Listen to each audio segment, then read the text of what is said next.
Brent, and welcome to my humble abode. No, I'm kidding. I don't really live here. I did at one point. That was a particular low, but now I've got my own flat now, so things are looking up. I'm the head honcho around here, the big dog. I'm the boss. I'll give you the old tour. Nah, he always favours you. Now Man. this is Susan. She's a prime worker here. This is Mary. She doesn't say much. This is Gareth and Tim. I don't like it. He doesn't. No. She doesn't. You see what happens when I'm distracted around here? Chaos. Okay, let's sort this mess out. Fighting over me, I guess?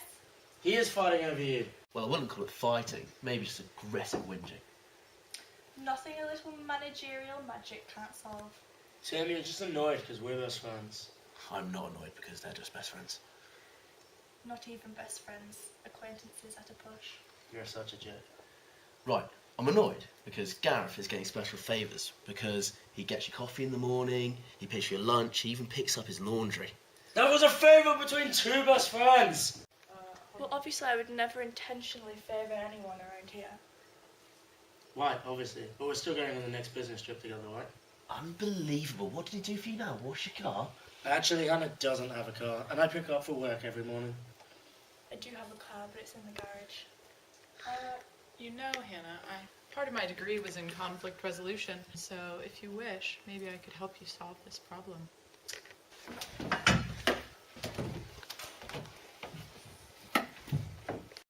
Okay, you two, time to end your bickering. The best way to combat this is to take you through the conflict resolution cycle. Now, the first step you've already achieved. That's to have a conflict. It's the rest of the steps that get a bit tricky. But is this really necessary? Yes, because if you follow this cycle, this will stop you arguing for good. So let's move on to step number 2, attitude of resolution. Now, can you both agree that there is a solution out there? No, because he's not willing to stop treating our boss like a god. Guys, this is embarrassing. All this talk of gods. I'm just a normal person. Can you get a shot of me acting humble? And he can't see that we're just really good friends.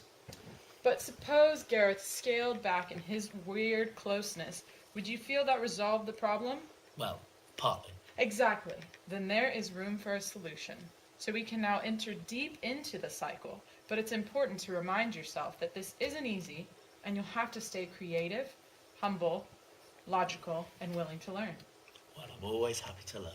Okay, Tim. Let's start with you. Step 3. Tell me your story. Well, thank you, Susan. Well, I put it to the jury that Gareth is intentionally favouring the boss to forward his career. At this point in our careers, we are pretty equal. And I feel even though that Hannah is not intentionally treating Gareth better, it's impossible not when he has a manservant there at his every whim. In fact, I may include the word unprofessional here. Garrett, it's your turn. Now tell me your side, and maybe we'll feel a bit differently. Well, Hannah and I are just really good friends. And it's not like she ever buys me coffee, it's just me buying coffee all the time. But I don't think it's fair that Tim always starts on us for just having a simple friendship. It's kind of selfish on his part. What, are we not allowed to be friends at work? Should we just sit here all day in silence like the lambs? Lambs make noises. Did you think the film Silence of the Lambs was about that? See, Tim is so quick to pass judgment. Sit here like lambs with no vocal cords then.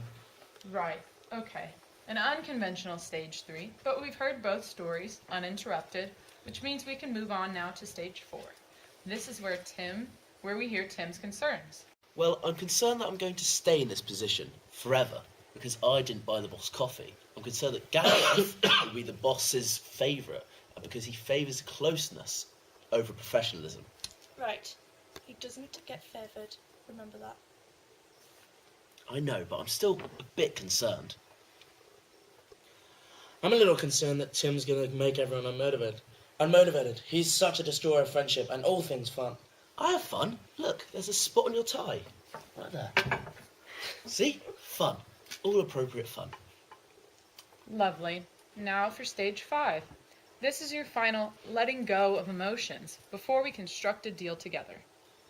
I just think everyone in this office would be more comfortable if yours and Hannah's relationship was kept outside of office hours. It makes me feel angry, unappreciated, and really unmotivated to produce good work. But our friendship makes me happy, feel loved and satisfied. I have no idea what he's talking about. That's great, Gareth. But how does it make you feel that Tim keeps accusing you of being favored? Angry and appreciated by my colleague. And annoyed. Okay, good. Not that you're annoyed, but that you're both getting the hang of this. Stage 6 is agreeing that you both want to resolve this conflict. I do. I do. She said resolve, not get married. Okay then, we'll leave you two to hash things out. Let us know what your terms of agreement are when we get back.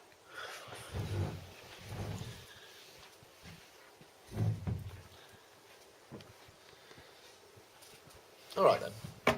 How about we ban all forms of buying things for the boss and introduce some monthly evaluations from all the other staff know that if they're doing a good job, and that you can't eat in his office without inviting all the other people in there. It feels like you have your own little club. Or, how about we don't do any of what you just said?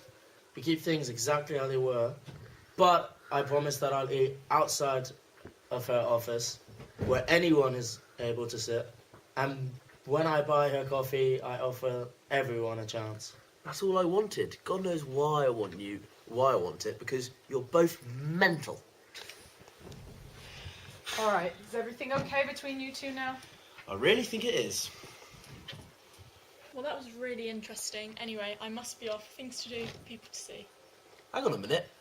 While we're here resolving conflicts, do you not find it a bit ridiculous that we all stay till 4:30 and you leave exactly at 4 every day? I don't think I like it when what you're insinuating here. Yes, I leave when the work day ends. Okay, but we all stay till 4:30, so we make sure all of the work is finished for the day. Hannah, do you have a problem with the work I'm doing? No. Okay then, so I'm going to go. Do you not see their point of view at all? I can't say I do. Stage 1, have a conflict. Stage 2, accept that there is a resolution. Exactly. But this time, let's try something slightly different. Is this going to take long? How about we make this quick to tailor it to your personality? Gee whiz, Susan, that sounds swell. What do you mean, my personality? Well, here we have a list of 6 personality traits. Was this planned? When did you even write those? Now, Mary is a classic, enthusiastic adventurer. You have your eye on the goal and work for it to complete this goal. What's your goal?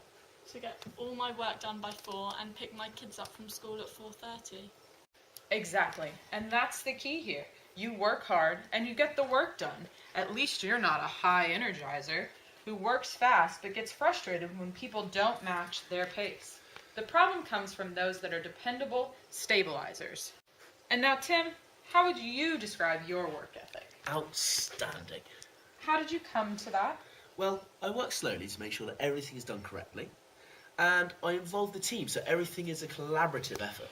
Then you are a dependable stabilizer.